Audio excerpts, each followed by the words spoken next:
Сәлем достар, біз енді тренделға тіркелдік, каргоға тіркелдік, адресті байланыстырдық, енді сайтпен танысатын боламыз. Сайтқа кірсек, бізде барлығы түрікше, сондықтан бізге оның аудармасы қажет болады. Бізде мына программа бар, аударатын, сол программаны орнатып аласыздар да, мен көрсеткен. Бұл тегін версиясы App Store немесе Play Marketте бар. Осыны орнатып аласыздар да, кез келген сайттың кез келген жеріне кіріп, не деп жазылғанын көре аласыздар. Мысалға бір мысал, міне осы приложениенің іші осындай болады.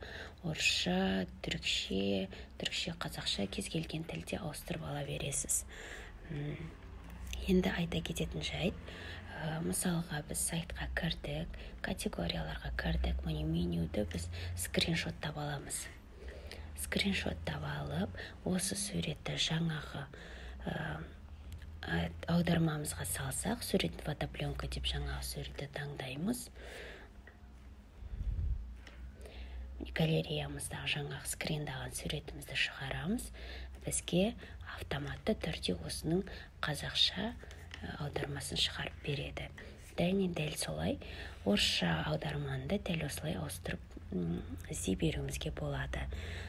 Сайттан басқа да зат іздейтін болсаңыз, мысалға өзіңізге ыңғайлы тілде настройкасын келтіріп алып, команда беріп, жаңағы мысалға мен сайттағы отзывтарды көргім келеді. Мұны носкидің астында кім қанша комментарий жазды, соны скриндап алып, жаңағыдай етіп программаға салып аударамын. Мысалға мен сумка қарағым келеді. Сумканың түрікше атауын жаңағы программаға саламыз.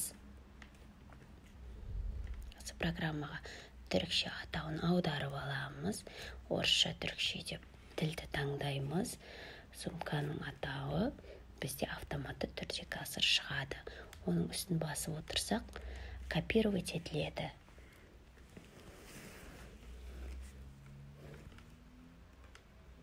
Не түрікше атауы шықты, чанта деп копировать етеміз. Жерге қоямыз, марка деген жерге қоямыз.